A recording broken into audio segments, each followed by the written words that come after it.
Друзья, здравствуйте! 24 августа 1572 года произошло одно из самых страшных преступлений в истории Европы 16 века, да и вообще, наверное, в истории Европы. Преступление или массовое убийство, которое вошло в историю под названием Варфоломеевская ночь.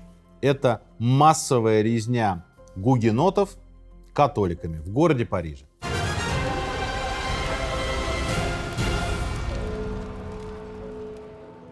Прежде чем мы перейдем непосредственно к описанию событий этой ночи, давайте поговорим о том вообще, что происходило во Франции в 16 веке и в Европе вообще в 16 веке. Кто такие гугеноты эти, почему их убивали. И, собственно, здесь будет много исторических персонажей и много персонажей с именами Генрих. И поэтому я, как обычно в таких случаях, взял своих любимых героев из «Унесенных призраками», которые будут помогать в этом рассказе и олицетворять наших героев. 16 век в Европе — это эпоха Возрождения, с одной стороны.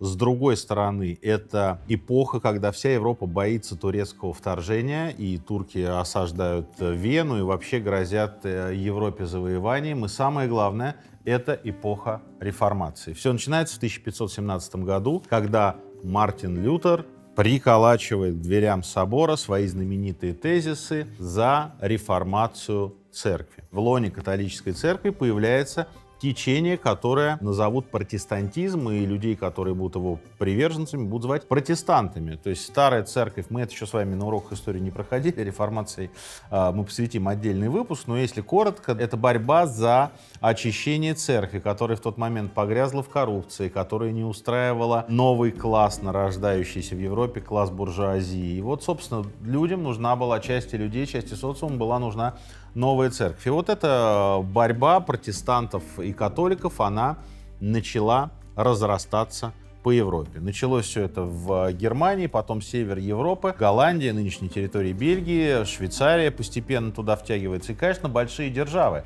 Италия, Франция и Испания. С Испанией ситуация совершенно другая. Это главная католическая страна Европы, и она будет протестантизм давить вообще где только можно. Священная Римская империя и император долгое время будет тоже бороться с протестантами, и Папа Римский будет, естественно, с ними бороться. И вообще протестанты и католики, обратите внимание вообще, как они друг друга оценивали. Протестанты говорили, что папист, то есть католик, хуже турка. И паписты, то есть католики, считали, что, конечно, протестанты гораздо хуже османов, гораздо хуже турков, потому что они угрожают самому институту государственности, но прежде всего институту церкви. И вот постепенно эта борьба, сначала это борьба диспутов, борьба полемики, борьба красноречия, а потом люди начинают друг друга убивать. Вообще сейчас это, конечно, кажется странным. Вот есть католики, есть протестанты, есть православные. Все равно это, в общем, дело каждого, как он верует, как он ходит на службу и так далее и тому подобное. В тот момент, если ты католик, ты вписан в государственную систему во главе с королем твоей страны и во главе с Папой Римским, как отцом, в общем, всех, как покровителем всех католиков. И, собственно говоря, протестанты, они угрожают самим устоям. То есть вера в тот момент — это не что-то личное. Нет, ты там протестант, ты католик, какая разница, мы живем на одной улице. Нет, это было совершенно не так. И протестанты воспринимались как еретики, как люди, которые угрожают добрым католикам, угрожают самой идее государственности, потому что религия — это дело общее, это дело государственное, и либо ты с нами, либо ты против нас. И вот постепенно протестанты приходят во Францию. Во Франции один из самых ярких проповедников протестантизма Жан Кальвин, который начинает продвигать это среди буржуазии, среди аристократии. Кто такие гугеноты? Гугеноты — это протестанты французские. Почему они называются гугенотами? По одной из версий, это искаженное немецкое слово «эйтгеноссе», так называли швейцарцев. А в Швейцарии уже тогда протестанты цвели, как говорится, буйным цветом, и вот, собственно, гугенотами звали протестантов. И вот эти движения гугенотов начинают во Франции развиваться, Кальвин его проповедует, и пока все мирно, потому что все равно движение протестантов очень малочисленно. В 1534 году начинается первый социальный взрыв. во всех крупных городах Франции практически появляются плакаты и листовки, которые обличают церковную власть, которые обличают Папу Римского, епископов, главным образом за индульгенции. Вы знаете, что такое индульгенция. Ты согрешил и можешь этот грех откупить. От прелюбодеяния до практически убийства. Ты можешь заплатить деньги в церковь, тебе выпишут индульгенцию, что Господь твои грехи за деньги отпустил. Естественно, это стало полем для коррупции. Вот вокруг, в общем, индульгенции все и разворачивается. И вот 1534 год начинается дело о листовках или дело о плакатах. Во всей Франции, в крупных городах, на соборах, на храмах, на государственных зданиях протестанты развешивают эти листовки. И тогдашний король Франции, Франциск I, он этим делом очень сильно озабочен, потому что внезапно обнаруживается, что, оказывается, у нас тут под боком вообще, и это уже не ересь, а эти гугеноты, они уже в аристократии, в буржуазии, и многие церковные служители уже переходят на их сторону. И Франциск I начинает дело о листовках, начинаются аресты гугенотов, и начинается их повсеместное преследование во Франции. И Жан Кальвин, главный идеолог гугенотов во Франции, бежит в Швейцарию. Ну, надо сказать, что он не сразу в Швейцарию бежит, он еще скитается по дворам аристократии французской, в частности, при дворе королевы Наварской он какое-то время живет, она еще в нашей повести появится, но потом убегает во Францию. Но музыку не остановить. Все, гугеноты начинают набирать силу во французском королевстве.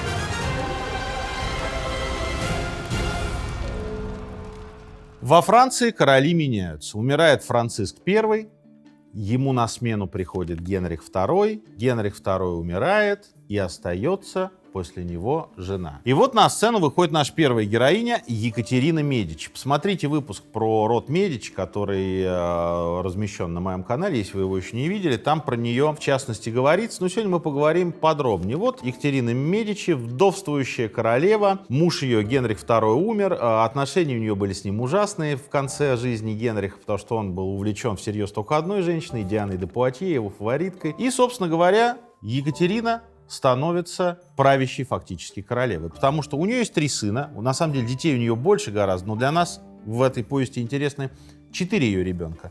3 ее сыновей и ее дочь Маргарита. Выходит на сцену первый сын Франциск II. В момент вступления на престол ему 16 лет. Ну, то есть сам он ничего не соображает в государственных делах. Очевидно, что править всем балетом будет мать. Этих детей мы пока уберем.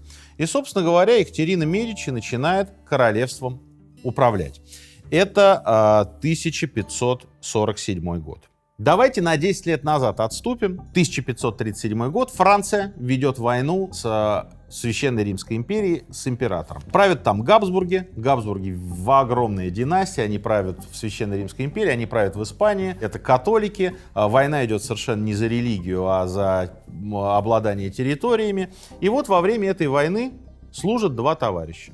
Одного товарища, и это будут наши главные герои, одного товарища зовут Гаспар де Колиньи. Этот парень из очень старого аристократического бургундского рода. Отец его маршал Франции был. Колиньи потрясающий, храбрый парень. Потом он станет выдающимся полководцем. И род его древний, но достаточно бедный. И начинается восхождение Колиньи по карьерной лестнице. Это дальше вот история. Служили 2 товарища. И второй человек с ним служит, Франсуа де Гиз. Гизов здесь бы на столе не уместилось.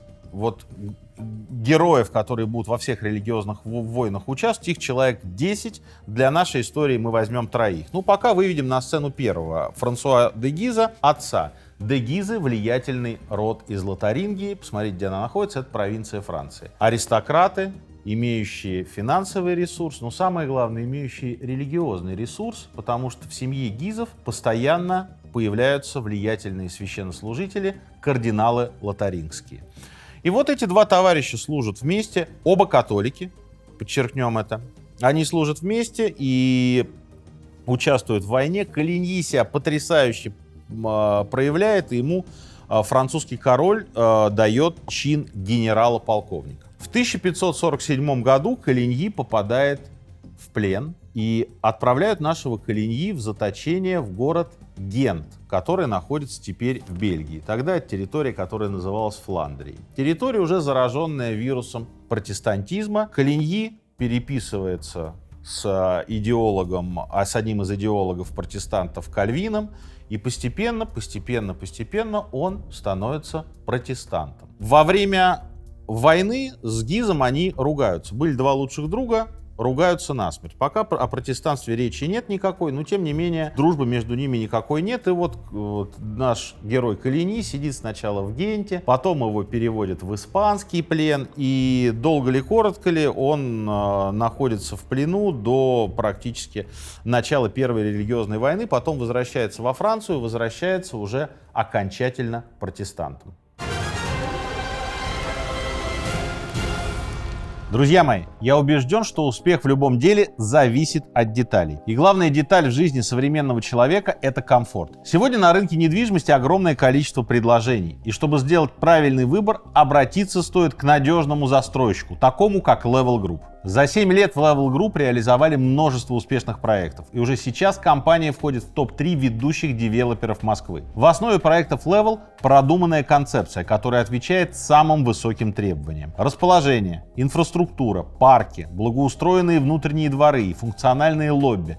Каждая деталь станет неотъемлемой частью нового уровня жизни. Все проекты девелопера сдаются в срок, а качество исполнения всегда соответствует заявленному на старте продаж. И если вы сейчас находитесь в поиске, я рекомендую обратить внимание на Level Стрешнево. Проект расположен на стрелке двух рек, неподалеку от Строгинской поймы. На выбор представлены разные форматы недвижимости: апартаменты, пентхаусы и даже таунхаусы. Почти из всех апартаментов открываются потрясающие виды на воду и парки, в которых можно отдыхать всей семьей. Есть и вейк-клубы для любителей активного отдыха. Первая очередь уже сдана, и ключи от апартаментов можно получить прямо в день сделки. На апартаменты во второй очереди сейчас действуют выгодные предложения. Поэтому, друзья, если вы хотите инвестировать в комфорт, недвижимость в одном из проектов Level – отличный вариант. До 31 августа можно приобрести квартиру со скидкой до 25%, а еще получить отличные условия по ипотечному кредитованию.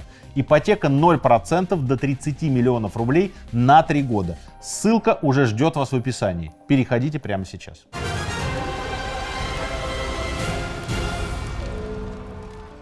Семья Гизов начинает играть при королевском дворе очень важную роль. Екатерина Медичи, сын ее 16-летний, и вот Гизы всем выводком высаживаются в Париже и захватывают, в общем, все рычаги власти. Они невероятно усиливаются, король попадает под их влияние. Екатерине это, конечно, не нравится, но сделать она с этим ничего не может. Что такое попадать под влияние? Это же такая просто строчка из учебника, а в жизни что это значит? Это значит, что в их руках силовой ресурс, религиозный ресурс, самое главное финансовый ресурс, распределение должностей. То есть они начинают контролировать государственную систему французского королевства.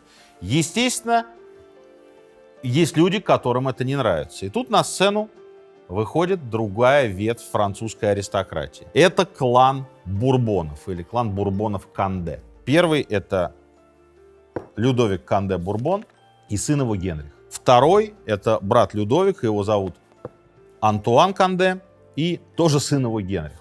И вот между Бурбонами, Канде и Гизами начинается противостояние. Утяжеляется это противостояние еще одной историей. Гизы — католики, Бурбоны Канде — протестанты. И вот на этом фоне начинается фактически война. Пока это еще не вооруженный конфликт, но до него 2 шага. Людовик и Антуан Канде готовят заговор.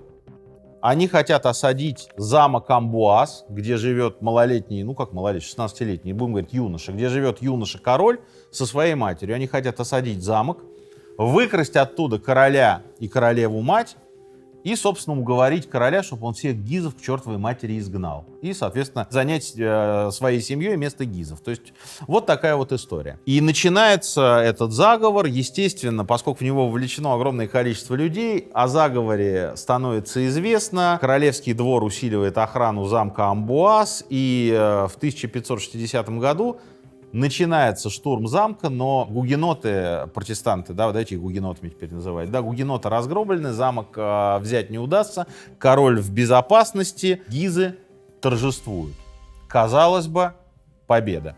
Матушка наша Екатерина Медичи понимает, что столкновение двух аристократических родов, Гизов и Канде-Бурбонов, а они принцы крови, то есть они часть королевского дома, ни к чему хорошему привести не может. Начнется гражданская война. Королева-мать понимает, что надо как-то этому, в общем, пресечь это все в зародыше. И объявляется съезд Нобелей, то есть всех главных аристократов Франции. И на этом съезде в том числе обсуждается вопрос веротерпимости, что, ну, слушайте, вот есть гугеноты, есть католики, но у нас же уже век просвещения, да, мы же уже не в средних веках живем, надо как-то договариваться, потому что мы все подданные короля, и это главное, мы все тут во имя процветания Франции. И вот на этот съезд приезжает Гаспар Калиньи и открыто объявляет себя гугенотом. И говорит: дорогие друзья, значит, смотрите, вот все это хорошо, мы тут обсуждаем веротерпимость, но веротерпимость, она невозможна на бумаге, поэтому я себя объявляю гугенотом и требую для всех гугенотов французского королевства первого — это свободы вероисповедания.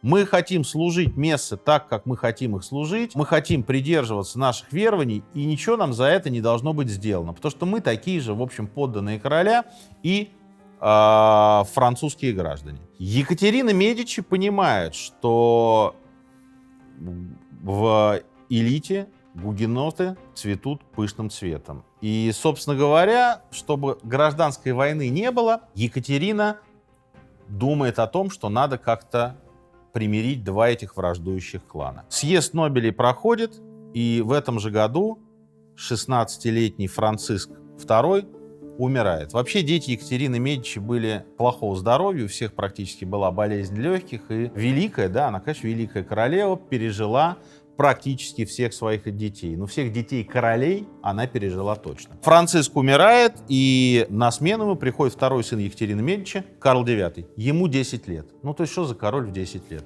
Никакого рассудка, вообще политической воли, ничего быть не может. Екатерина по-прежнему управляет государством. Гизы по-прежнему оказывают сильнейшее влияние на королевский двор. И здесь Екатерина решает, что примирением двух враждующих кланов, Канде и Гизов, может стать какой-то королевский циркуляр, и такой циркуляр появляется. В 1562 году король, ну, естественно, Екатерина Медичи от имени короля, издает Сен-Жерменский эдикт, который говорит о том, что у нас в королевстве вот есть протестанты, эти гугеноты, есть католики. По этому Сен-Жерменскому эдикту свобода вероисповедания, пожалуйста, у вас свои храмы и так далее и тому подобное. Казалось бы, конфликт исчерпан. Кроме того, королева делает блестящий политический ход. Она приглашает одного человека из вражеского лагеря, Антуана Наварского, в Париж и делает его генерал-лейтенантом французского двора. Заодно он перевозит в Париж своего малолетнего сына. Он гугенот, тут же он принимает католичество и говорит, что да, я был гугенотом, но теперь буду католиком. И, собственно говоря, таким образом Екатерина преследует цель, да, чтобы в королевстве, с одной стороны, вот этот вот религиозный конфликт улажен бумагой, и я еще взяла одного из своих противников, приблизила его к себе, и вот этот административный ход позволит всю эту историю каким-то образом разрулить. И все, в общем, с этим согласны, и уже даже Канде-Бурбоны тоже не готовы к войне, они считают, что как бы один из их лидеров при французском дворе, и все будет хорошо. Не согласны только Гизы.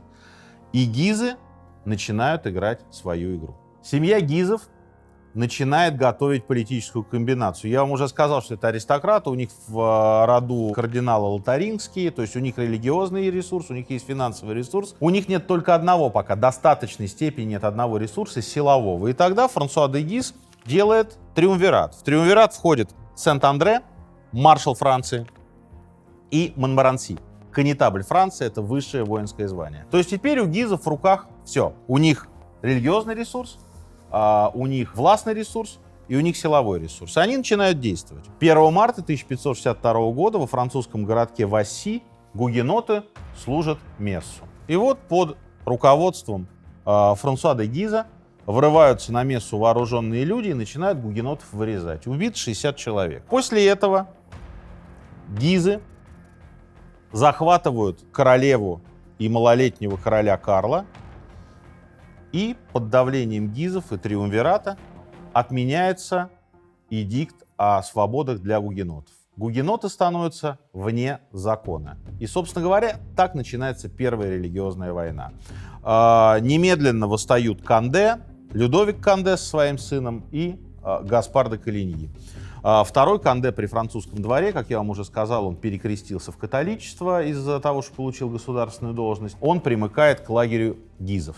Надо сказать, что вообще по ходу этой истории вы несколько раз услышите, что вчера человек был гугенотом, завтра католиком, потом обратно гугенотом. Очевидно, что люди, которые борются за власть, для них, в общем, что вопросы веры, что вопросы родства, что вопросы приличий, вообще плюнуть и забыть. Главное — получить государственный пост. И делают они это все исключительно ради власти. И наша история, конечно, исключением не станет.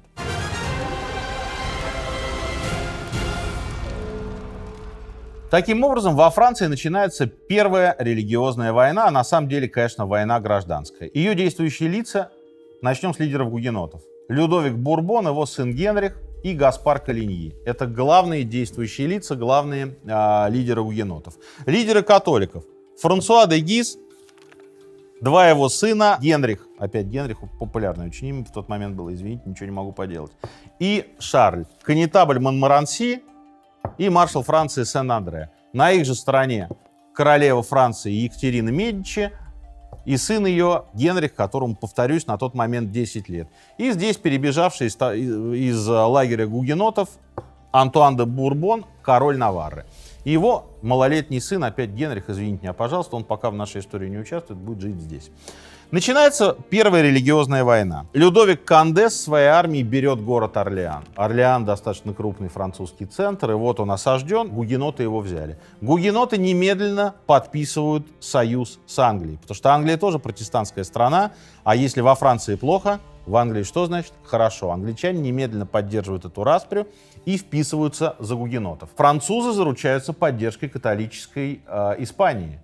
И вот эта война начинает разгораться. Жертвы, полевые сражения. Католики отвечают, они берут город Руан, тот самый Руан, в котором была во время Столетней войны сожжена Жанна д'Арк. Руан — жесточайшая осада, жесточайшее столкновение, и во время осады Руана Антуан де Бурбон, перебежавший от гугенотов в католики, гибнет. Мы его с исторической сцены убираем. Остается его сын Генрих, но он пока не в игре. Шаткое равновесие. Войска Канде идут в столицу Франции, готовятся осадить Париж. Но в какой-то момент они неожиданно разворачиваются, возвращаются в Нормандию.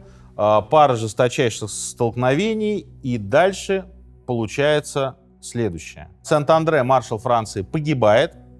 Монморанси, коннетабль Франции, попадает в плен к гугенотам. А лидер гугенотов Канде попадает в плен к католикам. Вот такая вот история. Лидеры находятся в плену у вражеских лагерей. У гугенотов появляется новый глава. Это Гаспар де Калиньи. И заканчивается Первая религиозная война тем, что Франсуа де Гиз, главный враг Калиньи, погибает при осаде Орлеана. Мы его тоже убираем. Таким образом, вот Первая война заканчивается. 1563 год. Королева выпускает эдикт, который называется Амбуазский мир.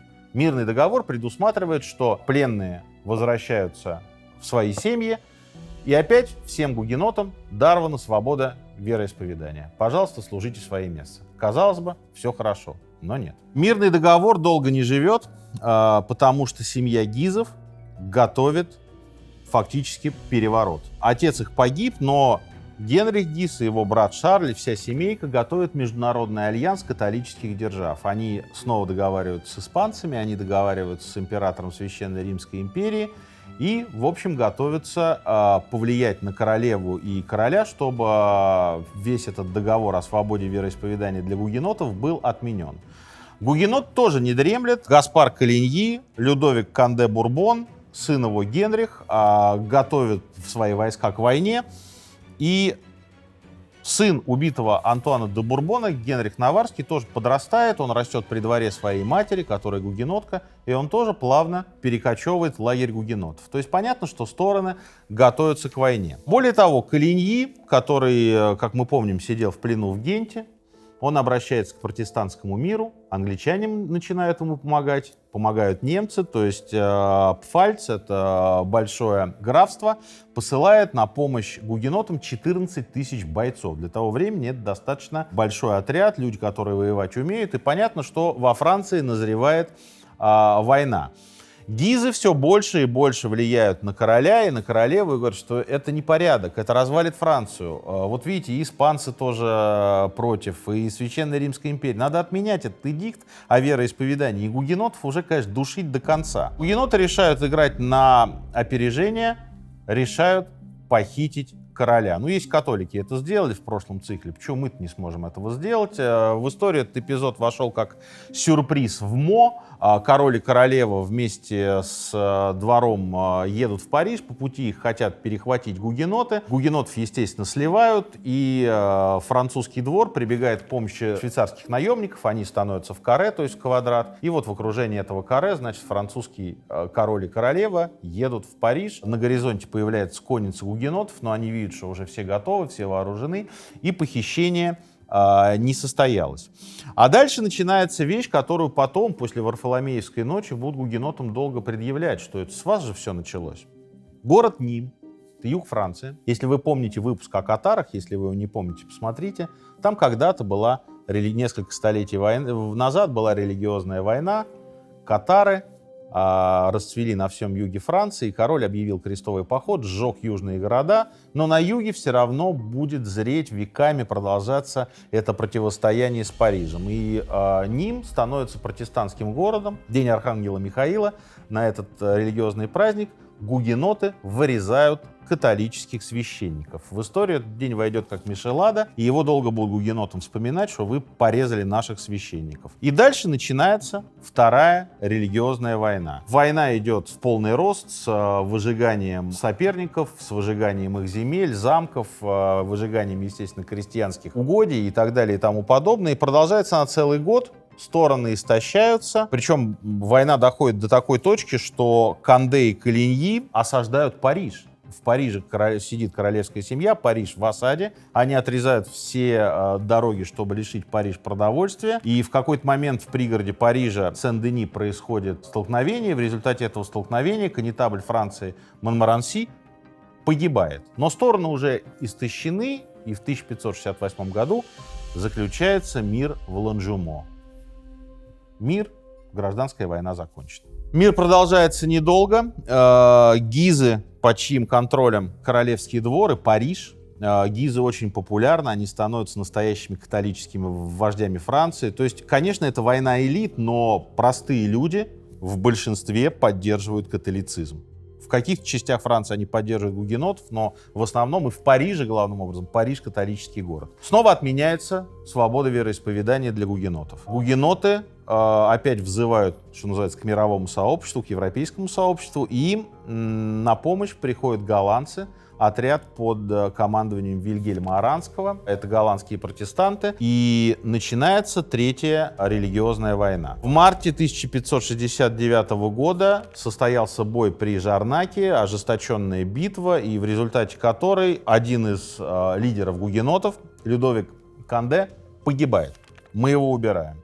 И вот два сына, Генрих Наварский и Генрих Бурбон-Канде, они объявляют Гаспара Колиньи лидером, и Гаспар Колиньи начинает вести войну против католиков. Ведет он ее достаточно успешно, берет город Тулузу, и в какой-то момент Екатерина Медичи понимает, что дальнейшие столкновения будут означать разгром королевской армии, и подписывается очередной мир, который называется Сен-Жерменский. Ну, как вы понимаете, вы как вы уже догадались, как и во всех прочих документах, опять звучит свобода вероисповедания для гугенотов. Они ее получают. Кроме того, она объявляется по всей территории Франции, кроме Парижа. Париж остается королевским городом. 3 города, это Порт-Ля-Рошель, Монтабан, Коньяк и Ла-Шарите, объявляются крепостями гугенотов. Вот это гугенотские города, там главная религия — это протестантизм и так далее и тому подобное. Екатерина Медичи понимает, что документы ничего не стоят. Каким-то образом надо сыграть в династическую игру. Надо помирить два лагеря. Она уже пыталась это сделать, когда она одного из лидеров гугенотов, Антуана де Бурбона, приблизила к королевскому двору, ну, потом его убили во время осады Руана. И тут она вспоминает, что у нее есть дочь, Маргарита. Вы ее наверняка знаете по книге Дюма «Королева Марго». Это именно она. Она католичка, красивая женщина, которая очень хорошо образована и, в общем, пользуется популярностью мужчин. У нее роман с Генрихом Гизом. Они любовники, об этом судачит весь двор. Но Екатерине Медичи это не мешает. Она вспоминает, что у короля Наварры покойного сын есть, тоже Генрих.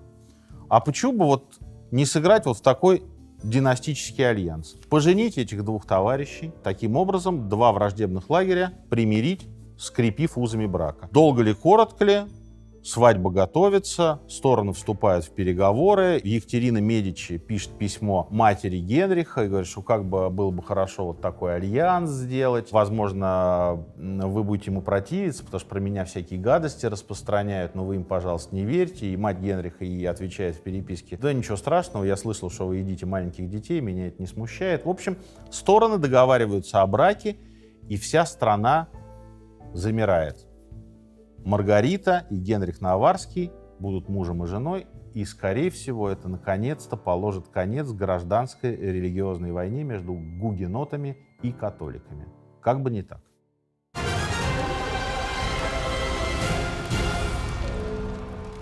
Генрих Наварский и Маргарита помолвлены, весь Париж ждет свадьбы, лидеры гугенотов приезжают в Париж.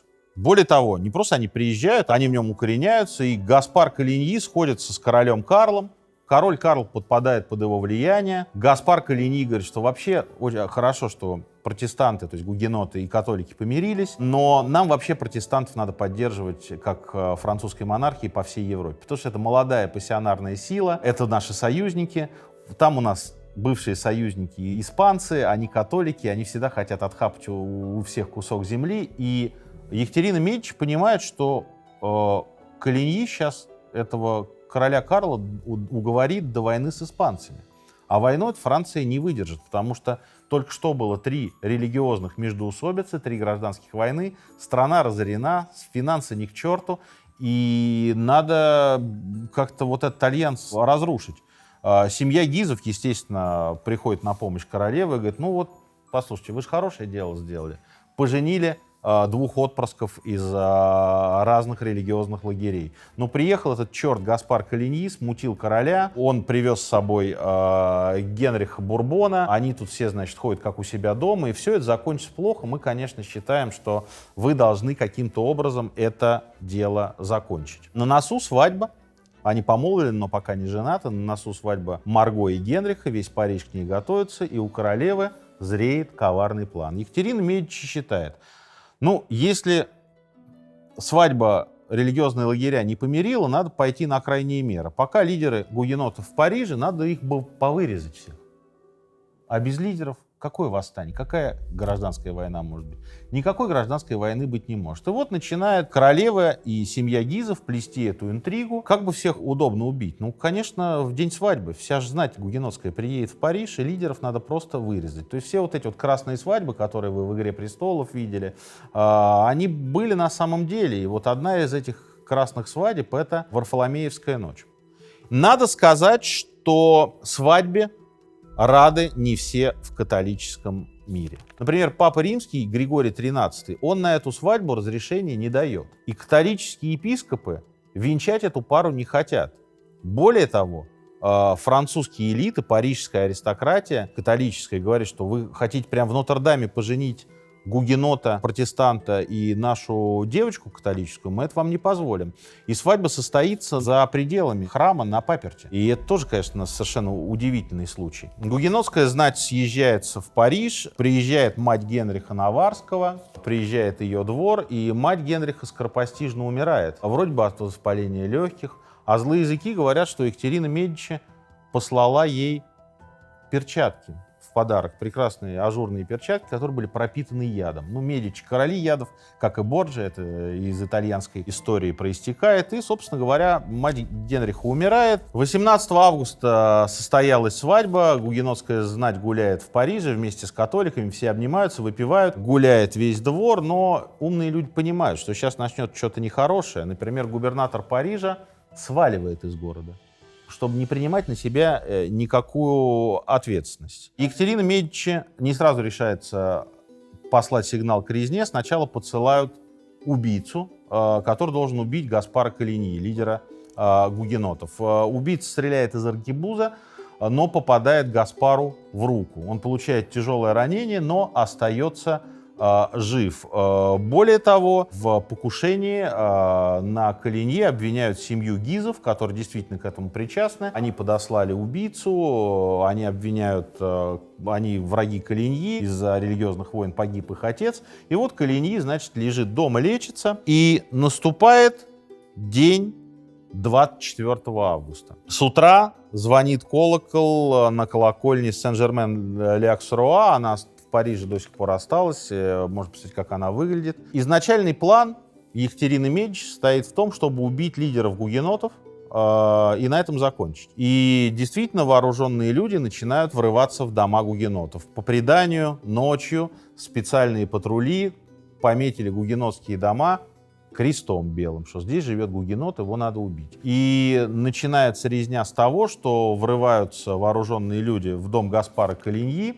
убивают его, тело его насаживают на пику и выбрасывают из окна. Гаспар Коligny убит. Хотят убить Генриха Наварского, но за него неожиданным образом вступается его свежеиспеченная жена, любовница Гиза, и говорит: слушайте, нет, это мой муж, убивать его не надо. Генрих Наварский в ужасе понимает, что его сейчас здесь прикончат. Он говорит: вы знаете, я от протестанства, от гугенотов отрекаюсь, буду католиком правоверным. Ему говорят: ну хорошо, будешь католиком, будешь католиком. Генрих Канде захвачен, его пока не убивают, но, в общем, готовятся его казнить. И Париж погружается на несколько дней в кровавое месиво. То есть очевидцы пишут о том, что Сена, Парижская река, стала красной от крови, потому что туда трупы скидывают, кое-что девать.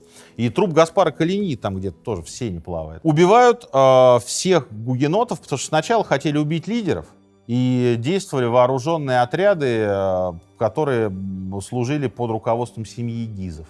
Но потом парижская чернь восстает и начинает убивать всех, кого ни попадя. Какой-то торговый конфликт был у одного человека с другим. Объявили человека гугенотом, кончили. Какой-то любовный конфликт. Убили любовника жены, сказали, что он якобы гугенот. Ну и так далее и тому подобное. То есть вместе с настоящими гугенотами люди сводят еще и между усобные счеты, и под нож попадают все, кому не лень. Разные цифры дают, от 3 до 10 тысяч, но вот принятая в историографии цифра 3000 погибших в Варфоломеевскую ночь. И дальше резня-то не останавливается. Несколько недель бушуют эти убийства, причем они продолжаются по всей территории Франции. Убивают в Париже, убивают в Орлеане, убивают в других городах Франции. То есть идет настоящая резня гугенотов. В общем, результатом этой страшной резни становится то, что практически всех лидеров гугенотов убивают. О двух значимых Генрихах я вам уже сказал. Один в плену, другой отрекся от гугенотов.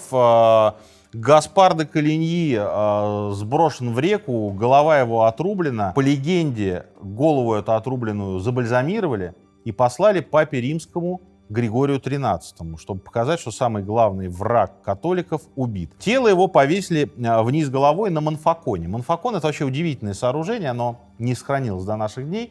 Это гигантская каменная виселица. Посмотрите, как она выглядит, сохранились ее рисунки. На ней одновременно могло быть повешено 45 человек. Они висели, разлагались, и потом их тела тут же скидывались в колодец. И вот многие века эта виселица использовалась, и вот вниз головой Гаспар Коligny там был повешен. Ночью пришли его родственники, им удалось его снять и захоронить в семейной часовне. Цифры разные, от 5 до 30 тысяч по всей Франции гугенотов убито. 200 тысяч гугенотов эмигрируют, бегут за пределы Франции. И, в общем, Варфоломеевская ночь становится таким ужасающим ударом по гугенотам. Генрих де Бурбон, в конце концов, помилован и отпущен. Он уезжает в свое поместье, Генрих Наварский живет с Марго. Карл IX в конце концов умирает, и на смену ему приходит последний сын Екатерины, Генрих III. Он был королем Польши недолгое время, в Польше ничего не сделал. Вернулся во Франции. Мужчина он был веселый, государственную деятельность он не любил, любил развлекаться. Был обвинен в том, что, в общем, он гомосексуалист. Для короля это вообще ужасающий грех. Но, тем не менее, он был католиком. Он возвращается во Францию, становится новым королем.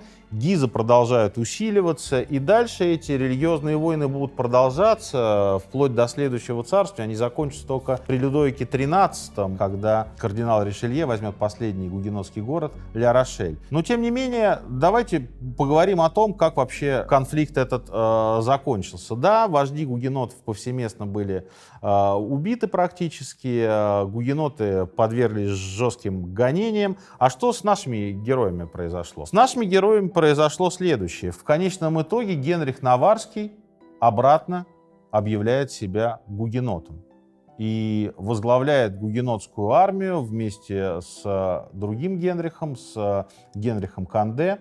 Марго уезжает от своего мужа в Париж, продолжается ее любовная интрижка с Генрихом Гизом. Гизы невероятно усиливаются, и вот вместе с новым королем Франции, тоже Генрихом, начинается очередная религиозная война. Она так и получит свое название — «Война трех Генрихов». Генрих III — король Франции, Генрих Гиз и Генрих король Наварры. Война эта закончится тем, что королевские войска будут практически разгромлены. Генрих Гиз объявит себя фактически королем Парижа, потому что в Париж в каком-то момент взбунтуется против настоящего короля, все будут поддерживать Гизов, и вот уже новая династия у нас замаячит. Сейчас Гизы будут новыми королями. И дальше происходит знаменитая встреча, когда король Франции Генрих III приглашает к своему столу в Лувр Генриха Гиза и готовит его убийство. Генриха Гиза предупредят, он во время одного из ужинов увидит под тарелкой записку, на которой будет написано, что король Франции приглашает тебя на ужин, он там тебя убьет. И Генрих Гиз на полях этой записки написал своей рукой «не посмеет», и отдал записку обратно. И когда он пришел в Лувр, его убили, потом убили его брата Луи, но Гизов все равно остается еще какое-то товарное количество, человек 5. Генрих III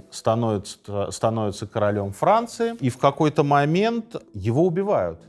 Его убивает католический священник Жак Климан, наносит ему удар ножом, тяжело ранит короля. А почему католик убил католика? Потому что, Генрих III был неправильным королем. Он убил Гизов, которые были лидерами католиков Франции. Он был подозреваем в связях с мужчинами.